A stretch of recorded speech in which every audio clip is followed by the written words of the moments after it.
উনি আমাকে মেরে আমার এখানে এখানে যে দেখেন দাগ, খামচির দাগ টাগ, হাতে দাগ টাগ, রক্ত বের করে ফেলছিল কালকে প্রথম সিনে। এটা সেই মেয়েটার ব্যক্তিগত দুর্বলতা যে সেইটাকে প্রফেশনাল ব্যাপার থেকে বের করে এটাকে ব্যক্তিগত সমস্যা হিসেবে নিয়েছে।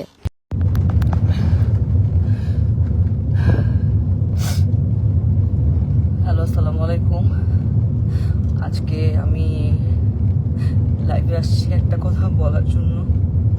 আমার কাছে মনে হয় আমার এটা জানানো উচিত। সো আমি কখনো এইভাবে লাইভে আসিনি, ফর দ্য ফার্স্ট টাইম আমি লাইভে আসছি। সো আমি এই মুহূর্তে আছি হচ্ছে মানিকগঞ্জ।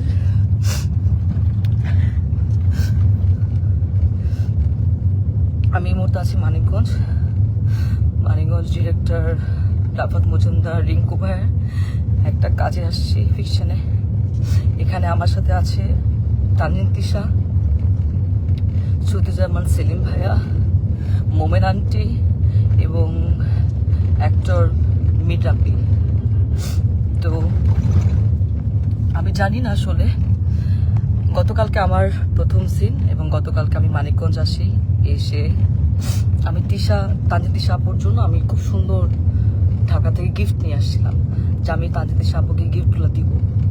কারণ আপু এত সিনিয়র, আপু একটা ফিল্ম করতেছে, আপুকে উইশেসের জন্য আমি আপুকে আসলে গিফটটা দিই, কিন্তু আপু গিফটটা নেয় না এবং সে গিফট অ্যাকসেপ্টও করে না, এবং সেখানে সবাই ছিল, সবাই দেখছেও। তো আমি কিছু বলি না যে উনি হয়তো গিফট নেয় নেই, ঠিক আছে, মেনে নিচ্ছি। তো আমার প্রথম সিনে আমি যখন শুরু করছি তখন সেখানে প্রথম সিনে উনি আমাকে, সিনের মধ্যে ছিল না, উনি আমাকে মেরে আমার এখানে যে দেখেন দাগ, খামচির দাগ টাগ, হাতে দাগ টাগ, রক্ত বের করে ফেলছিল কালকে প্রথম সিনে। এবং সেইটা যখন মনিটরে এসে আমি যখন দাঁড়াইছিলাম তখন রিঙ্কু ভাইয়া এবং সেলিম ভাইয়া দুজনেই বলতেছিল যে তিশার কি হয়েছে, তোমার সাথে কি কোনো ঝামেলা আছে, আগে ও তোমাকে এভাবে মারলো কেন বা কি আসে বিষয়। আমি তখন আসলে এক পর্যায়ে আসলে আমি বলেই দিছিলাম যে হ্যাঁ, এর আগে আমি যখন আসলে নাটকে মুশফিকুর ফারহানের সাথে কাজ করতাম অ্যাজ এ কো আর্টিস্ট হিসেবে, তখন তিশা আপু আমাকে এরকম ফোন দিয়ে থ্রেট দিছিল যে হ্যাঁ ফারহানের সাথে কাজ করতে পারবা না। আমাকে না, আরো অনেককে আসলে এরকম উনি ফোন দিয়ে থ্রেট দিছিল, যে পায়েলকেও, কেয়া পায়েল, তারপর আরো অনেককে এরকম ফোন দিয়ে উনি থ্রেট দিছে যে কাজ করা যাবে না। তো আমি তখন বলছিলাম ওই সময়টা যে আপু কেন আমি কাজ করব না, আমি তো আর্টিস্ট, আমি তো সবার সাথে কাজ করব, ফারহান ভাইয়ের সাথে কাজ করব, জোবান ভাইয়ের সাথে কাজ করব, সবার সাথে।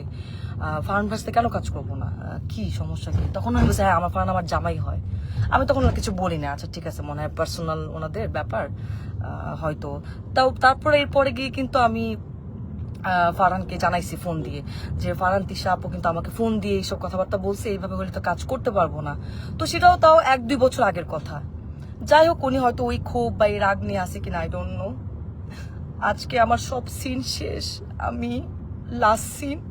তো ওই সিনের মধ্যে লেখা ছিল যে আমি গিয়ে তিশাপুকে, সিনের মধ্যে লেখা আমি গিয়ে তিশাপুকে চট দিব এবং চট দেওয়ার পর উনি ওইখান থেকে চলে যাবে, এটা সিনের মধ্যে লেখা। তো আমি টেকনিক্যালি, আমরা তো আর্টিস্ট, আমরা তো টেকনিক্যালি কিন্তু আসলে আর্টিস্টকে আমরা যদি কেউ কাউকে মারে বা আঘাত করে, আমরা কিন্তু খুব সফটলি টেকনিক্যালি সেটা করি। তো আমি তিশা আপুকে খুব আস্তে করে গালের মধ্যে জাস্ট একটু গালে হাত লাগাইছি। উনি চলে যাওয়ার কথা ছিল, কিন্তু উনি চলে না গিয়ে উনি সিনের মধ্যে, ক্যামেরা ওপেন ছিল, ক্যামেরা ওপেনে সিন চলতেছে, মানিকগঞ্জে এখানে অনেক মানুষ ছিল, তারপর ডিওপি ভাই আরো সবাই ছিল, এডিটর সবাই ছিল, উনি ওইখানে আমাকে এমন ভাবে মারছে, আমার গালের মধ্যে এত জোরে জোরে মারছে, আমার গাল, আমার চোখ ফুলে গেছে। আর আমি আমি আমি মানে কথা বলতে পারতেছিলাম না, আর আমার এই জায়গাটা এত জোরে লাগছে, তো আমি নিতে পারি নাই। এন্ড উনি এটা ইন্টেনশনালি করছে, এবং করার পর আমি বললাম যে আপু এটা কি করলেন, আপনি কেন মারলেন আমাকে, আপনার তো এটা সিনে ছিল না। এন্ড উনি আমাকে যা তা গালাগালি শুরু করছে। উনি জানি না আসলে উনি কিছু খাইছে কিনা, কারণ উনি গতকালকেও খুব উইয়ার্ড আচরণ করছে। গতকালকে উনি এরকম 40 মিনিট 50 মিনিট এরকম বাথরুমের মধ্যে আটকা থাকতো। কি খায় না খায় আমরা জানি না, ওনার গায়ে থেকে গন্ধ আসে অ্যান্ড কেমন যেন পাগলের মতো অ্যাটিটিউড করতেছে। এখন উনি কি নেশা করছে কি নেশা করে না সেটাও আমি জানি না, কিন্তু কেমন যেন পাগলামির মতো আচরণ করছে অ্যান্ড এটা সবাই সেটা দেখতেছে, সবাই দেখতেছে। তো উনি আমাকে চড়া মারার পর আমি বললাম যে আপু আপনি এটা কি করলেন, আপনি কেন মারলেন আমাকে এভাবে, সবাই তো দেখছে। তো উনি আমাকে বলে, আমি পরে ওনাকে বললাম যে আমি কিন্তু একটু সিকিউরিটিকে জানাবো আপু, আপনি যে আমার সাথে এটা করলেন এটা আপনি ঠিক করেন নাই, আপনি আমাকে এভাবে মারতে পারেন না। তো উনি আমাকে বলে যে ও আচ্ছা একটু সিকিউরিটিকে জানাবা, ও ভাইরাল হবা, একটু ভাইরাল হতে চাও। আমি ওনার কথা শুনে অবাক হলাম যে একজন সিনিয়র আর্টিস্ট কিভাবে এই কথাগুলা বলে। অ্যান্ড উনি এত বছর ধরে কাজ করছে ইন্ডাস্ট্রিতে, উনি আরো আমাকে গাইড করবে, উনি আমাকে আরো হচ্ছে হেল্প করবে, কিন্তু উনি যদি উল্টা আমাকে এইভাবে নেগলেক্ট করে কথা বলে তাহলে আমি আর্টিস্ট হই, আমি কিভাবে ওনার সাথে কাজ করব, কিভাবে করব বলেন। এন্ড ওইখানে সবাই আমাকে মানাতে আসছে, আমি সবাই দেখতেছে যে উনি আমার সাথে কারো ব্যবহার করতেছে, আপনারা আমাকে কি মানাবেন। তো আর্টিস্ট হয়ে তো আর্টিস্টের কাছ থেকে এটা তো আমরা একসেপ্ট করতে পারি না। আমাকে এমন ভাবে মারছে, আমার এক পাশে কারের তুলো কোথায় পড়ে গেছে আমার কোনো কিছু খেয়াল নাই। তো আমি এখন ঢাকায় চলে আসতেছি, আমি একটু সিকিউরিটিকে জানাবো যে একজন সিনিয়র আর্টিস্ট হয়ে এইভাবে যদি আর্টিস্টকে স্ক্রিনের মধ্যে শুটে গিয়ে যদি এভাবে মারে এবং যাচ্ছে তাচ্ছে ভাবে খারাপ ব্যবহার করে তাহলে তো সেটা মেনে নেওয়া যায় না, এইভাবে তো কাজ করা যায় না। আমি তো এর আগেও মেহজাবিন আপুর সাথে কাজ করছি, কাজলের দিন রাত্রি, সেখানে বিকি ভাইয়ের কাজ করছি। কই মেহজাবিন আপু তো আমাকে এত সুন্দর করে কিভাবে কাজ করতে হবে আমাকে সাজেশন দিছে, আমাকে এত সুন্দর করে ট্রিট করছে। তোমার কাছ থেকে আমি শিখছি, আমি তো ভাবছি আমি তিশা আপুর কাছ থেকে শিখবো, কিন্তু তিশা আপু আজকে যেটা করলো এটা তো আমার সাথে অন্যায় হয়েছে, এটা তো ঠিক হলো না, এটা তো একদমই ঠিক হলো। আমি তো কাজ করতে গেছি, আমি তো আসলে এটা তো আমি আশা করি নাই। তো যাই হোক, এখন সেলিম ভাইয়া ওনারা সবাই এখানে ছিলেন, সেলিম ভাইয়া ওনারা সবাই দেখছে, এখন ওনারা জানে ওনারা কি ডিসিশন নিবে। কিন্তু আমি ঢাকায় যাচ্ছি, আমি একটু সিকিউরিটিকে জানাবো যে ওনারা আসলে কি ব্যবস্থা নিবে। এবং আজকে যদি এরকম একজন আর্টিস্টের সাথে কাজ করে, মানে আমার যদি এই অবস্থা হয় তাহলে যারা কাজ করছে প্রিভিয়াস বা তারাই বা কি ফেস করছে।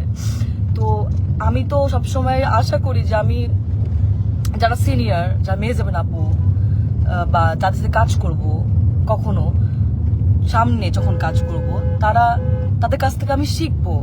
কিন্তু তানজিন তিশা আজকে উনি যেটা করলো আমার সাথে, আমি এত নাইসলি ওনাকে গিফট দেওয়ার চেষ্টা করলাম, সেটাও তো নিল না, উল্টা আমাকে মারলো শুটিং সেটে। এটা কি ঠিক করলো? আপনি তো সিনেমা করছেন না, তানজিন তিশা তো সিনেমা করছে, তো একজন সিনেমা আর্টিস্ট, তার তো মনটা অনেক বড় হওয়ার কথা ছিল, সে তো আর আমাদেরকে শিখাবে, গাইড করবে, কিন্তু সে সবার সামনে আমাকে এভাবে মারলো।